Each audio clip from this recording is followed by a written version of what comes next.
The past few days were nothing short of historic at the world's largest hedge fund. Ray Dalio, the iconic Ray Dalio, founder of Bridgewater Associates, handed over control of the firm he built over the past 47 years. It's nothing short of a generational shift. Ray is 73, as many of you know. His successors at Bridgewater are younger, and they've got their own ideas. And we're delighted one of those leaders is here today at Bloomberg Invest. Please join me in welcoming to the stage Nir Bar Dea, Bridgewater co-CEO.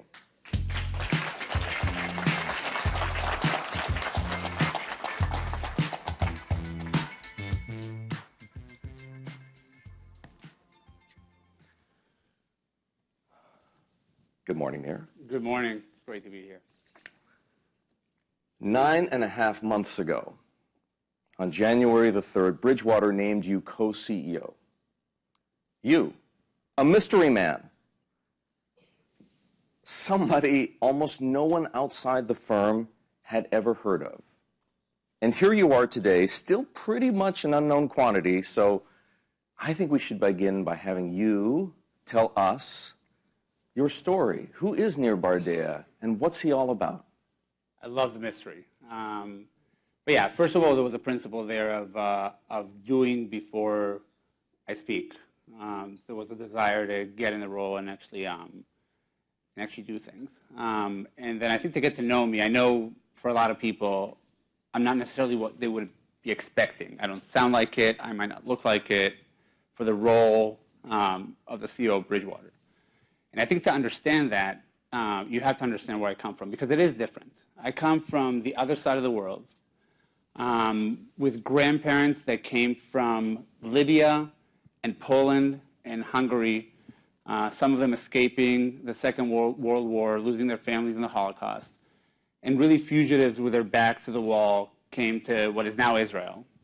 And the reason that's so important, because the arc of my life, my raising, is so intertwined with that story. My first memories are sitting in my grandparents' bakery. This is this Libyan guy named Shimon and this Polish woman named Rachel, who married in this extremely unlikely marriage and started a bakery. I can still smell the bread and the cookies. And seeing that generation of people literally build a country around me. My earliest memories are of dirt roads and then an industrialized city of Tel Aviv. And then for any of you that know Israel today, it's this innovative, developed country. And that lesson, Eric, of what people, the right people, when they come together and they share culture and values, can accomplish really unbelievable things, underlies everything about my life. So I'll fast forward, and 8 years ago when I get to Bridgewater and I'm thinking about whether I'm going to stay here in the United States, I have that memory of reflecting back and saying, I found something I've been looking for a long time, which is an amazing group of people at Bridgewater that share a deep culture and common values and are on this audacious mission to understand how the world works. You have what I would call an uncommon background for a hedge fund executive, let alone a chief executive. You're a former officer and platoon leader in the Israeli military, who, I should add, founded a drone startup, worked in real estate, served as an advisor and speechwriter to Israel's UN mission. Not common. How did you land at Bridgewater, and what was your trajectory from 8 years ago to the C-suite? You described the path pretty well. And again, I can take you through those three components that I've mentioned. Any one of those stops, whether it's in the military, in the Israeli mission to the United Nations, in the startup, it was always about getting together a group of people that had such deep common grounds and wanted to do something that excited me. I can go through any of those pieces, and I think the diversity of those experiences make the complexion of who I am today.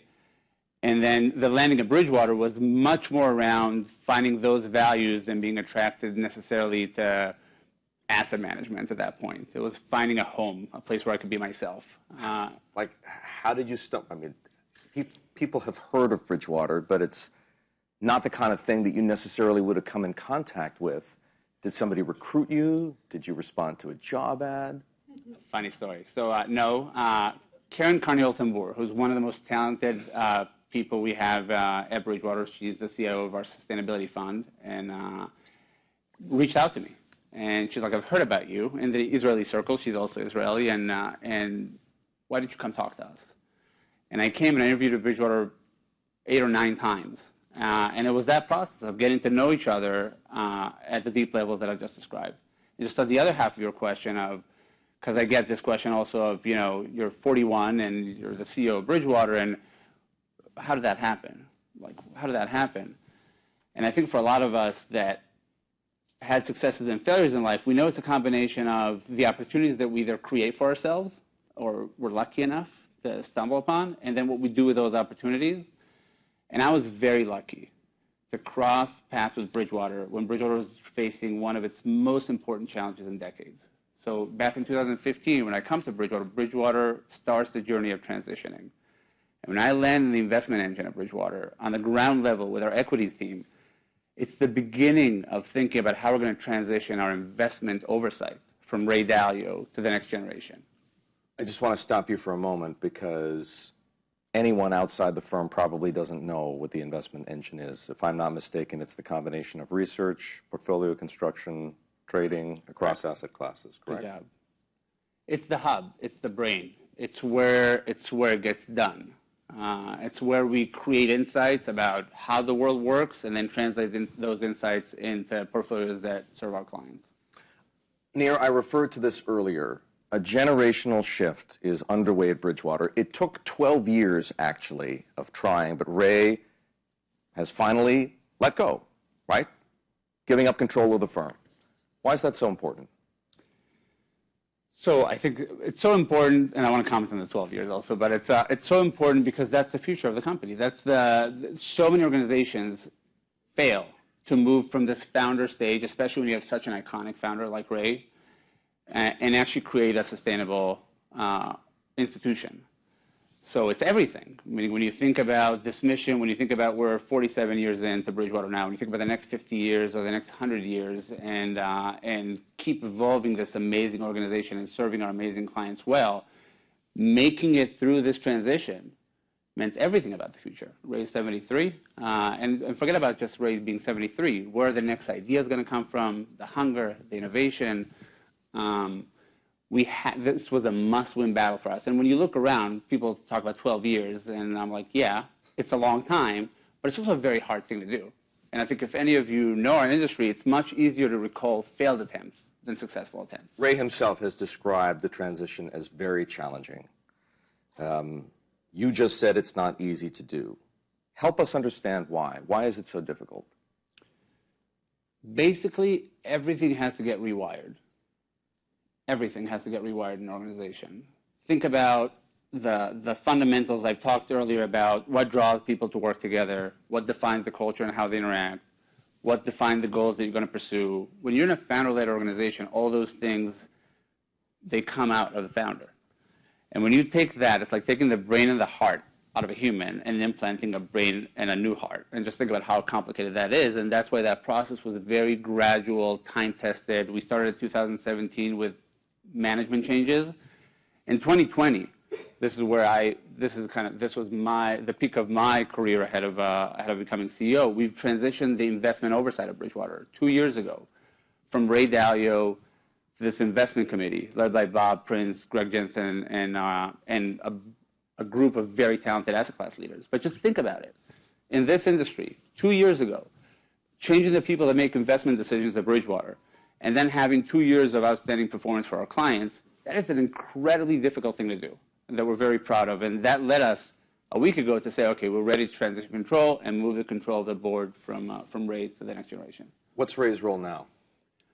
Ray, so to any of you who know Ray, I know you know Ray well, Ray is both an investor, active investor, thinks about markets and invests his own money and shares his ideas. So he's an idea generator. Does not sit on an investment committee at all. He's a board member, and he's a mentor to me and to others at Bridgewater. How will the boardroom dynamics be different now that Ray no longer has the final word? So I'd say it's an interesting question because at Bridgewater we strive to have a meritocracy, not just at the board, but everywhere. Meaning Ray's famous idea meritocracy. It's not Ray's famous ideas meritocracy. It's He's made it Bridgewater's. famous. It's Bridgewater's. I mean, when we think about understanding how the world works, we think that person in the back row over there might have the best idea. And if we don't give that person a voice and weigh his ideas based on their merit, we might not get to truth and understand how things work. So the same dynamic we've always aspired to have in the boardroom. But in reality, when there are dynamics and rules and decisions are being made in a certain way, that can influence how the conversation happens in the board meeting. So the biggest change I think that happens with this transition is that we have an even better meritocracy in the boardroom. I have to imagine one voice that, out of many. And there surely were times when this happened, he could just silence debate by saying, like, I've had enough. This is the way I want it to be. Never happened, though. Really? Not once.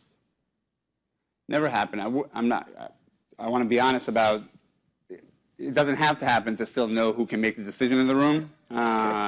Sometimes your parents are kind of like, it feels like a debate, but you can't win the argument in the end. But Ray never did that. Ray really, truly aspired to never veto, never overrule the rest of the board.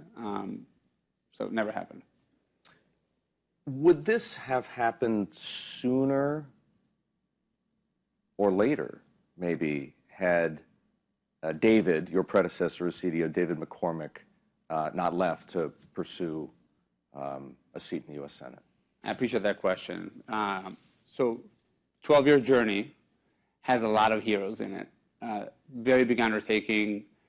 And you see Ray's face, and I'm sitting with you all here today, and it's easy kind of to take the headline faces, but there are many heroes along this way.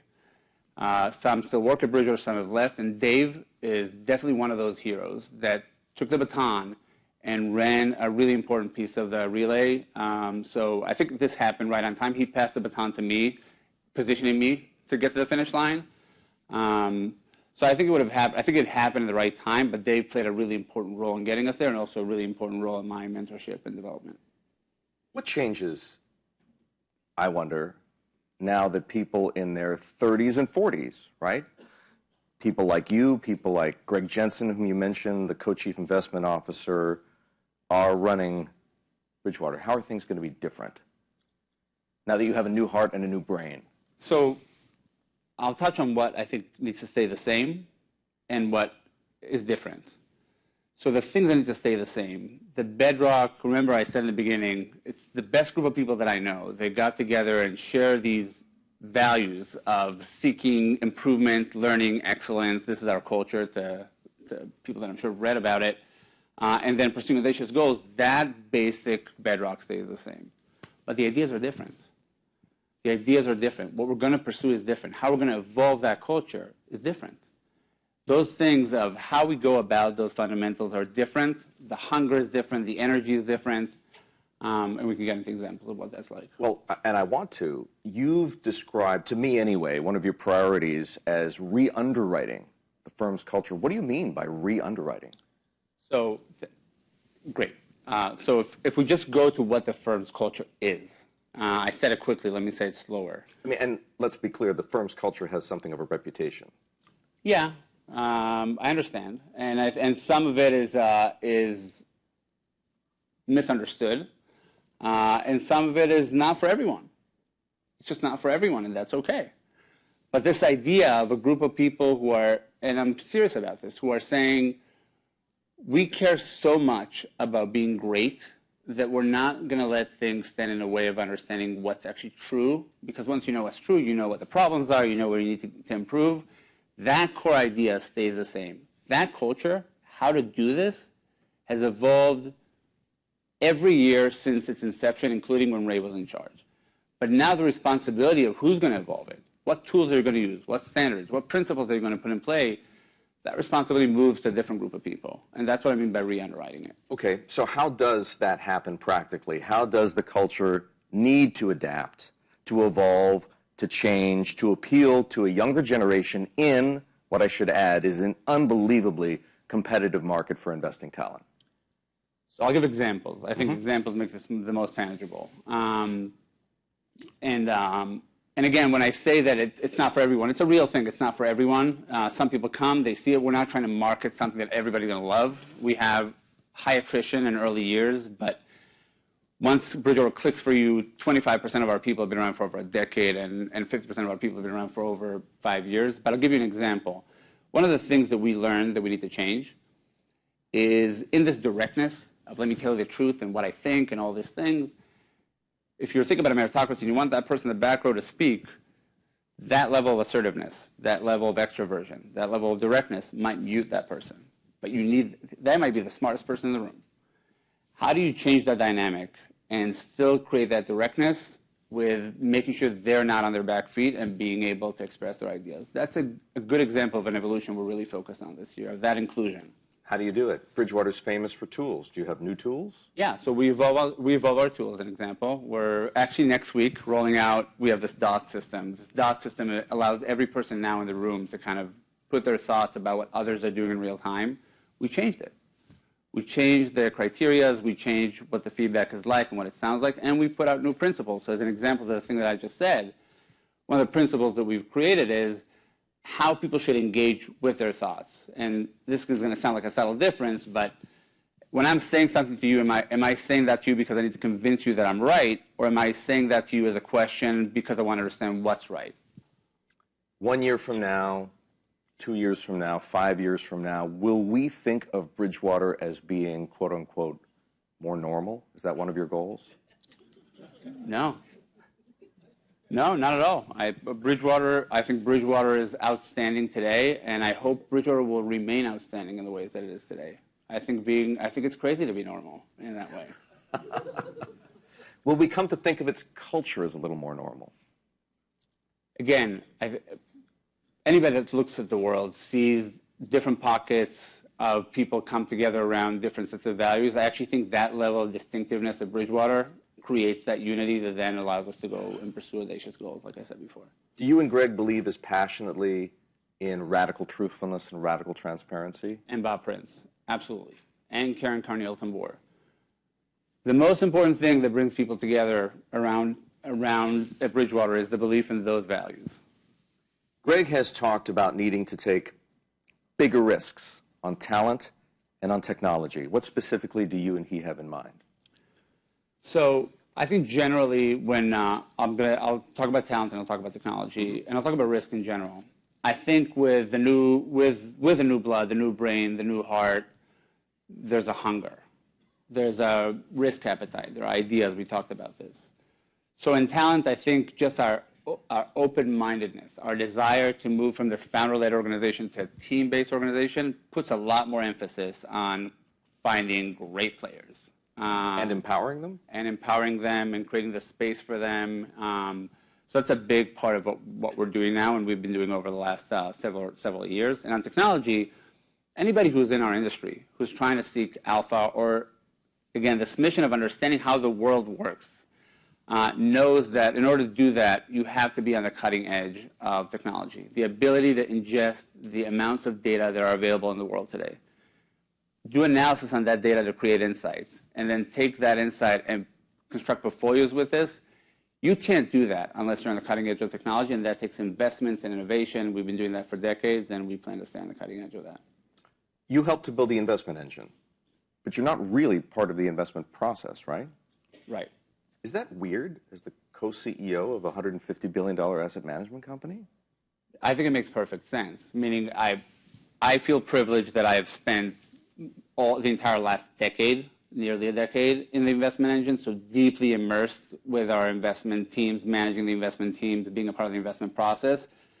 People need to know what they do best. I'm not the best investor, you're going to find, but I design the investors really well, do their jobs well, and I set the strategic priorities and the culture and the people, and it takes a partnership like that between me and Mark Bertolini, who's my partner, along with Greg Jensen and Bob Prince and Karen and others, to create that synergy of 1 + 1 = a lot more than 3. So in addition to talent and technology, which are clearly priorities, what are some of your other priorities as co-CEO?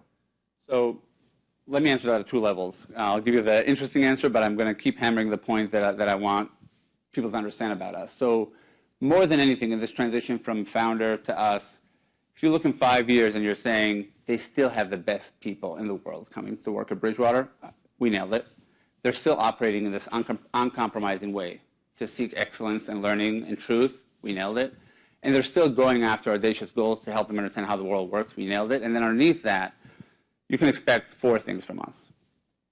One, we've been on this journey to marry our top-down macro understanding to bottoms-up understanding, which is more and more feasible because of how technology has been evolving. And that gives us a lot of opportunities in the equity space and in the credit space.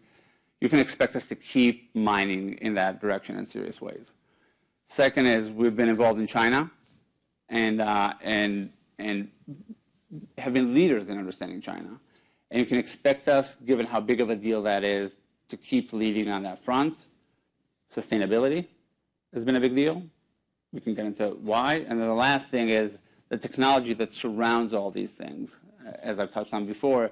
Those are 4 threads that if you look at our goals over the next 5 years, you should be able to measure us against each one of those 4. A couple of quick questions then. Say a little bit more about sustainability. It's becoming, rightly or wrongly, a controversial topic. So I'll put the controversy aside because we're not taking a view on any of these things. We're not taking a view on sustainability or on China. I'll take both of those examples together. If we're entering a space, it's happening for one of 2 reasons or both of these reasons. It either matters a lot for somebody trying to understand how the world works. So there are $30 to $40 trillion of assets that are not taking sustainability into consideration and how they're managed. China is 20% of the world's GDP, a small part of the markets, but those are big deals for an investor trying to understand how the world works. So that's one motivation. Is it a big deal? You got to understand it. The second thing is we have these amazing clients, and they have their goals and priorities about how they want to manage their portfolios. And a growing number of them are saying to us, this matters to me. Either we want exposure to China, or we want to invest 3D investing and invest through sustainable lens. One of those 2 reasons, or both of them, are the reasons why I put those 2 things on our list. You mentioned equities. You mentioned credit. I might throw private markets into that. Are those areas that Bridgewater is going to go into as an investor, or is it simply just a matter of understanding those markets better so that you can be a better macro investor? So I'd say that's an open question in the sense of we're already in equities. We're already deeply in equities, and as I said, equities and credit in a more bottoms-up way is a journey we've been on, and you can expect us to keep mining that direction. But I would say even things like private assets, it's not that it's within our plans now, but it's certainly been a growing force that matters to any investors and our ability to understand that. And if at any point we would have thought, hey, you know what, to create the best portfolios for our clients, we should get into that space, then we would have done it. It just wasn't the thing that we needed to do. Nir, your clients have a very simple way of defining first and then measuring success: returns. Mm-hmm. And this year, Bridgewater's returns, at least in the pure alpha strategy, are good. How do you define and measure success? So first of all, yes, we've had, I'd say since that change that we've done in the summer of 2020, moving to the investment committee, we've delivered really great result for our clients. But I would just come back to the point that I made about my grandparents in the beginning of the conversation. Our success and the ability to create returns for our clients through the years is just going to be measured by having the great people come work at Bridgewater, having them operate in the culture that we've discussed, and keep thinking critically about the most audacious goals for us to pursue together. Nir, thanks very much. Ladies and gentlemen, please join me in thanking Nir Bar Dea, the co-CEO of Bridgewater.